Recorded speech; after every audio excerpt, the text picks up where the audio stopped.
So right here, try that pivot, go. Yes, now wrap the neck. Tight, tight, tight, tight. Now lock your hand, squeeze, squeeze.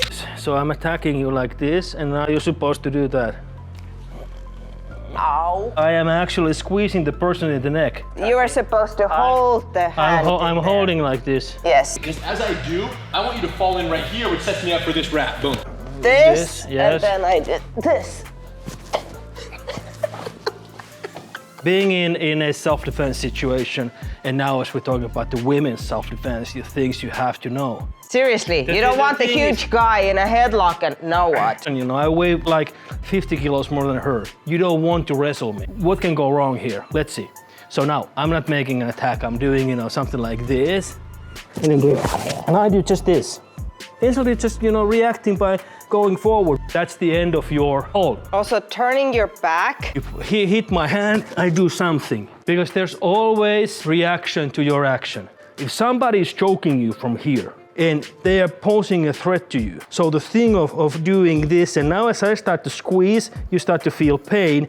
So now, rip off my hand and hit me. This is not pulling, this is hitting. You see that when the hand comes here, she's punching my hand, not trying to pull, because if we try to do this, and especially with your thumb going to here, your thumb is preventing you from getting your hand away. But when you use this and you punch, this is what happens. If you go into basic Krav Maga, doing stuff like this, now I don't have a very much time to react. I tried to do something with my hand here, but I was already hit. When you practice this, search for targets. You don't have to do anything fast. I'm just holding my hand tight. I am not squeezing with my finger. So she can do this, finding the target. Thinking that, okay, this is all the way that I have to go, you know, all the way to here. And once I start to go backwards, she can get away. When you are dealing with a person who is heavier, stronger, perhaps more aggressive, who has the element of surprise and against mindset you and mindset, to hurt you. First you have to have the mindset to defend yourself and hurt the person. Then you have the tools. With the right tools? I have my hands, I have my knees, I have my kicks, and so on. And then I have the targets where you use the tools. I take the eyes out. Kick to the groin as hard as you can. You hit to the solar plexus area. Hit to the nose as hard as you can. You've never seen that much blood. That's the idea. But if the situation is so that you need a sledgehammer, use a sledgehammer. And now, the situation may be so that the person is just having their hand here. Yeah, but they were not choking yet. And a fraction of a second later, they are. Technically, yeah, you can do all these tricks. Yes, and then come around.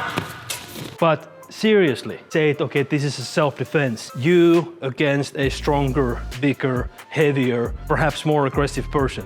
Don't do it. Whenever I'm about to do something, I think, would an idiot do that?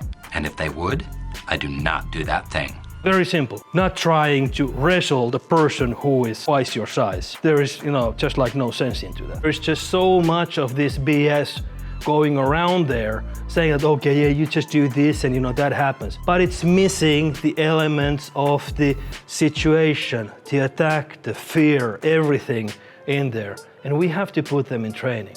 If you like the content, just click like and then subscribe. Perhaps even click share, because we want to have this discussion out there. And we'll be happy to train with, you know, anyone about these things. All right. See you in the next session.